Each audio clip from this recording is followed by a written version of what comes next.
Tonight on CTV News at 5.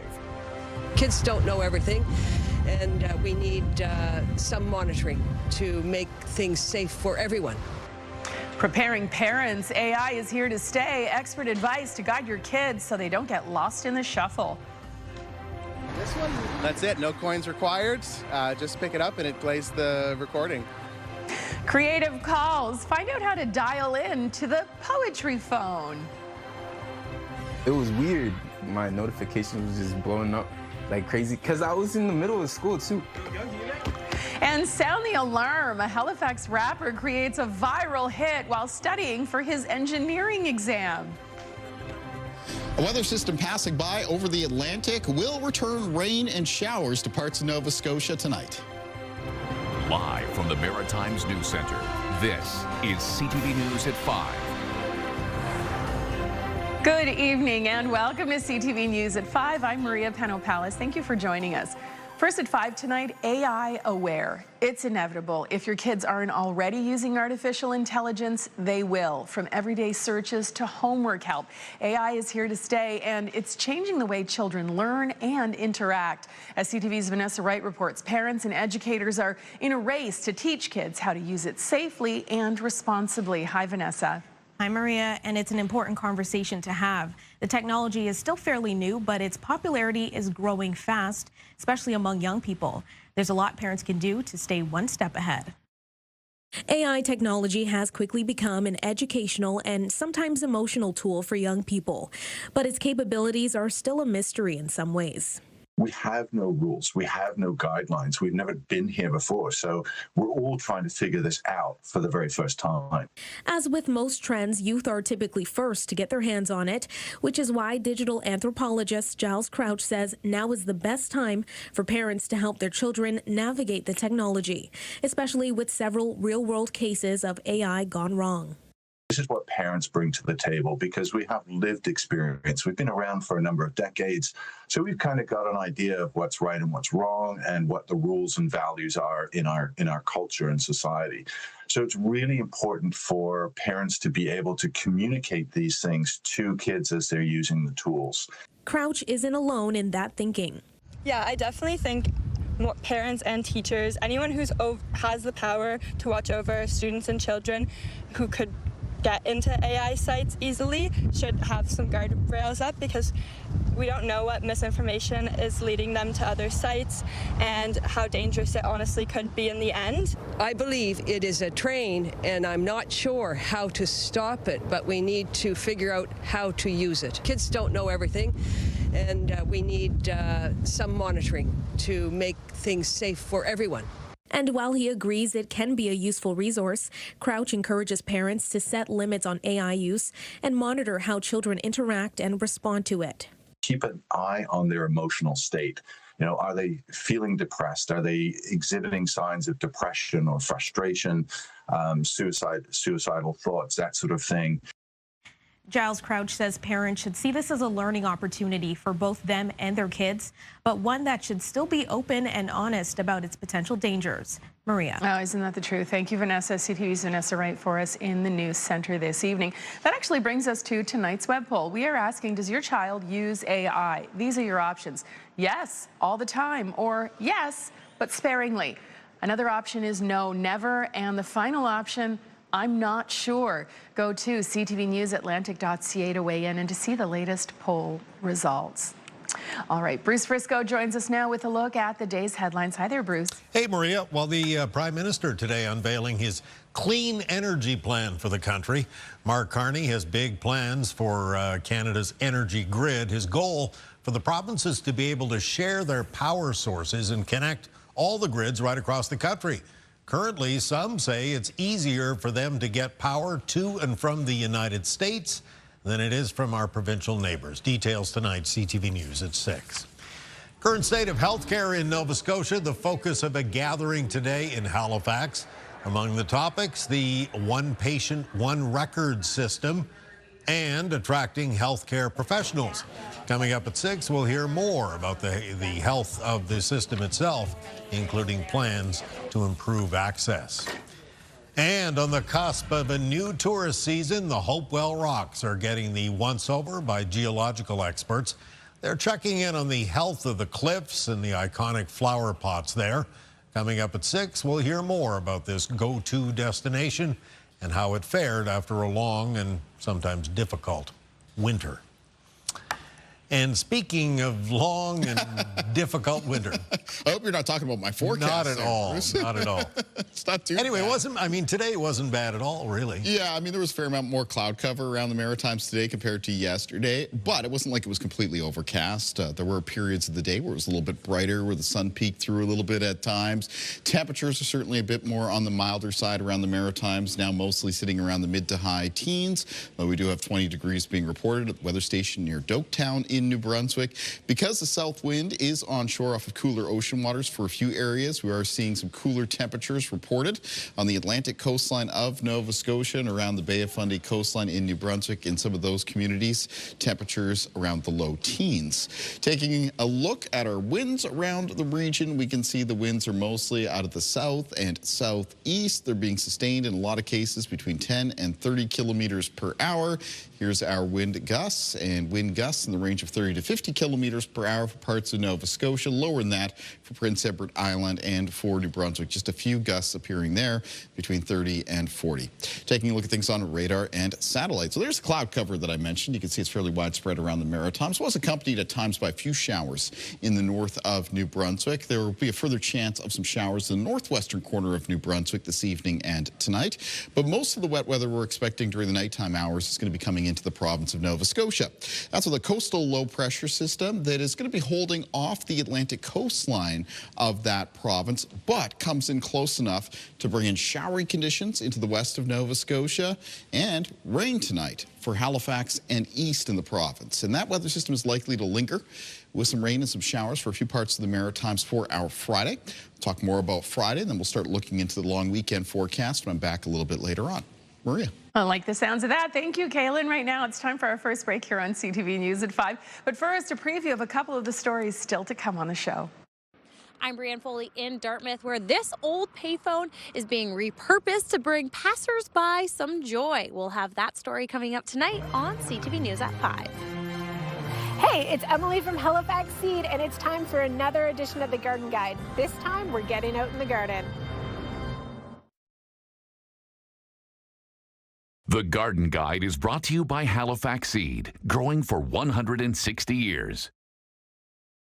Welcome back to CTV News at 5. It is time for another edition of the Garden Guide with Emily Trigano from Halifax Seed. And today, we're finally outside. It feels so good to get a little bit of sun and just a little bit more warmth. It's absolutely what the gardens and the lawns need right now. Absolutely, sun and warmth. Okay, so what are we doing today? So, this past weekend, I came out to my backyard. I looked around and I was like, wow, I have a lot of work to do. So after the long winter we had, all the rain that we've had, a lot of the nutrients have been what was left after the growing season last year. It's all leached back through the soil. It's out. So I really spent a lot of time amending my beds. So I put in some cattle manure. I've added some fertilizer. So when roots are in the soil and things start growing, they have some food to uptake and produce really healthy plants. So really important to make sure you get nutrients in those garden beds. Yeah, it definitely will impact your success. Absolutely. And then today, I'm out planting. I'm tired of looking at just soil, and I want to see green. I want to see growth. So can we plant everything?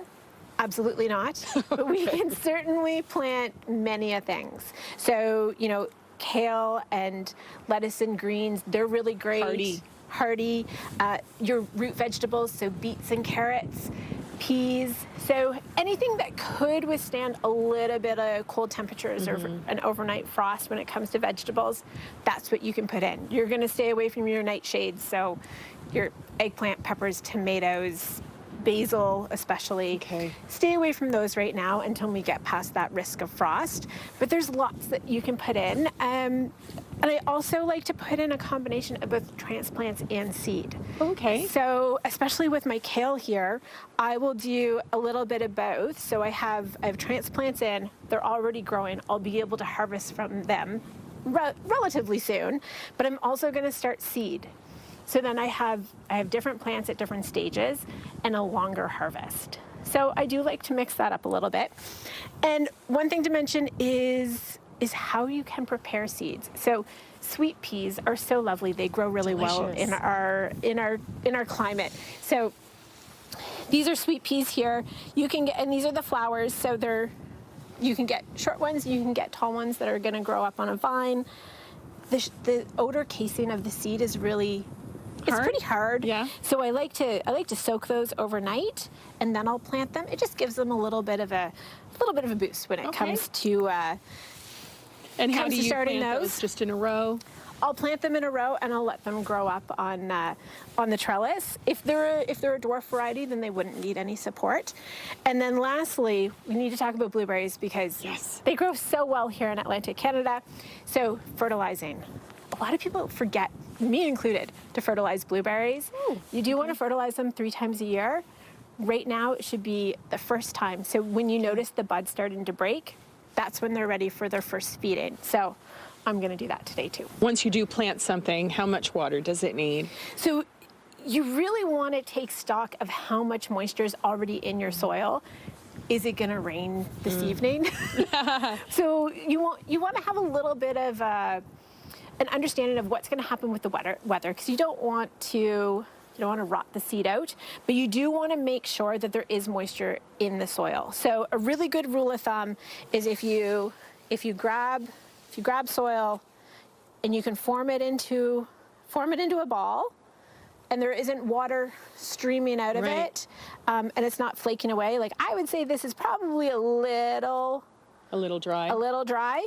Then you can certainly add a light sprinkle. A light sprinkle. You don't put it on the jet setting, you know? Yeah, I gotcha. You probably wouldn't want to do that anyway. Emily, you always give awesome advice. Thank you so much. You're welcome. Okay, we'll see you next week. See you then. Well, we do have some parts of the Maritimes that we'll be seeing some rain and some showers for the gardens tonight. Got a beautiful view here to show you just before we go to the commercial break. So this is coming in from Benacadie and Cape Breton, Nova Scotia. You can see some high cloud cover there, and the waters as well, looking out on part of the Big Bredor Lake. I'm going to have more on the weather forecast coming up after the break.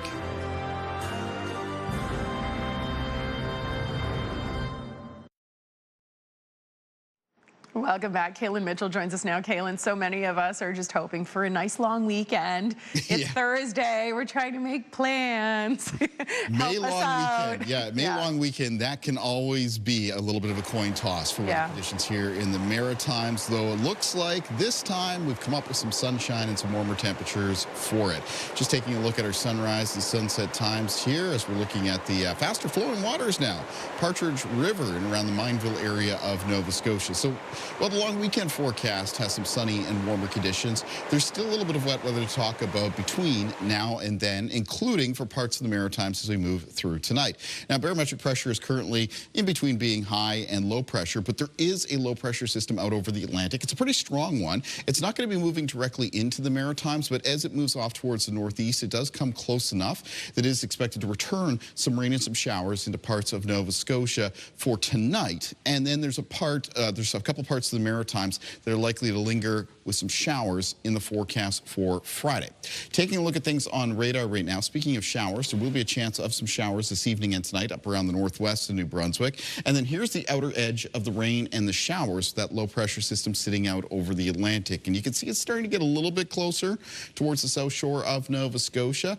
There is likely to be a little bit of light rain or some showers around the south shore of Nova Scotia as we make our way later into the evening hours and tonight. But the bulk of the wet weather from this weather system is expected to move in Halifax and east tonight and maybe brush into parts of eastern Prince Edward Island as well. So taking a look at that in our forecast timeline for cloud cover and precipitation, there's that rain coming in from over the Atlantic. Now you can see shower activity coming into the west of Nova Scotia. Chance that maybe a few showers reach the Bay of Fundy coastline in New Brunswick by around midnight.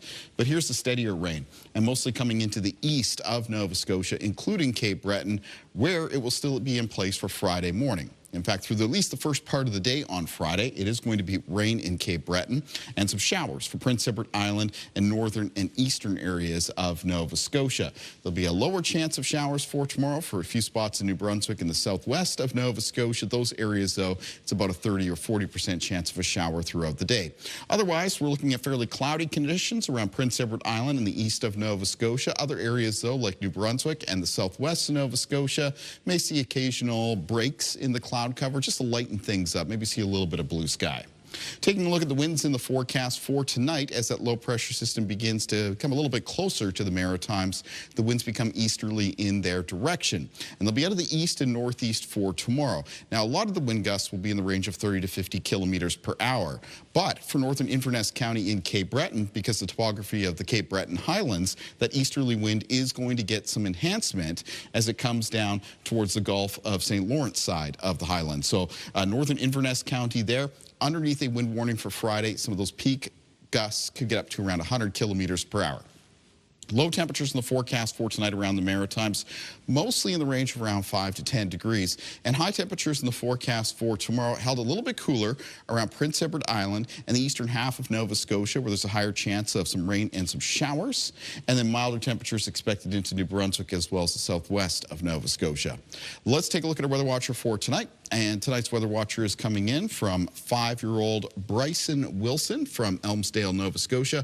Bryson has sent us a drawing of being with his Nina on a beautiful sunny day. Thank you, Bryson. And weather watchers can come in anytime to CTV Weather Watchers, P.O. Box 1653, Halifax, Nova Scotia, B3J2Z4, or email kaylin.mitchell@bellmedia.ca. Maria. Thank you, Kaylin. A story now with rhyme and reason. Peter Nightingale wanted to bring joy to his neighbors in Dartmouth, so as CTV's Brianne Foley shows us, he repurposed an old payphone to dial passers-by into poetry. Remember, by Christina Rossetti. Remember me when I am gone away. Peter Nightingale wanted to give something back to the community while repurposing old technology. First of all, the poetry phone, I kind of think of it as kind of like the next level version of the little free libraries that you see around the city. I did this just because I think, you know, a payphone is something that doesn't really have a purpose anymore. You still see them all over the city, but you never really interact with them. The community has embraced it. Oh, it's great. I think it's a nice opportunity to hear different poems and art, and yeah, it's always good to be exposed to literature and have free access, and it's just kind of fun. It looks cute and it's inviting. It's something different every day. It kind of gives maybe something for people to look forward to on their morning walks, or just something you wouldn't expect to see. Thank you for visiting the Payphone Project. Please come back each day to hear a new poem. The 30-second poems phone in anything from ballads to blank verse. Usually see people listening to it from inside. I'm not usually inside my house, but usually I see big smiles and people are happy to see something like that in our neighborhood. It's been pretty positive. So I'm getting about 10 calls a day to the phone. I've had a couple of people leave me voicemails with some good feedback, and ran into some of my neighbors who have enjoyed seeing it, and lots of people stopping by. There is an option to leave Nightingale a message. Whether you like the project, or whether you have a suggestion, or whether you have an idea for a poem you'd like to hear recorded, or maybe you're a poet and you'd like to leave me a voicemail of your poem that can go on the poetry line. Really, anything people want to share with me, I'd love to get the feedback. Every day there is a new poem on the phone, and while no coins are required, if you do feel like popping in a quarter, well, funding will go to keep this project alive. Brianne Foley, CTV News, Dartmouth. Remember me when no more day by day. We will remember you. Thank you, Brianne. What a sweet story. All right, time for a break. When we come back, though, music to your ears. So I was studying for my exams. I had finals coming up. It was like my mind was in two different paths at the same time, but I knew that eventually it would work. So inspiration can hit at any time. How a car alarm led to a viral collaboration. Next. Welcome back. A Halifax rapper and full-time university student was in the middle of his final exams when he unexpectedly created a viral hit. CTV's Mike Lamb caught up with the talented musician. They try to get in my whip, but they tripping along going nuts. Hi, my name is Wei Wonli. I go by Tilo, and I'm a rapper, producer, and industrial engineering student. And I'm about to graduate. Music is just, I've always been doing creative things growing up, editing, stop motion, everything. And then music was just something I tried. I just love trying new things.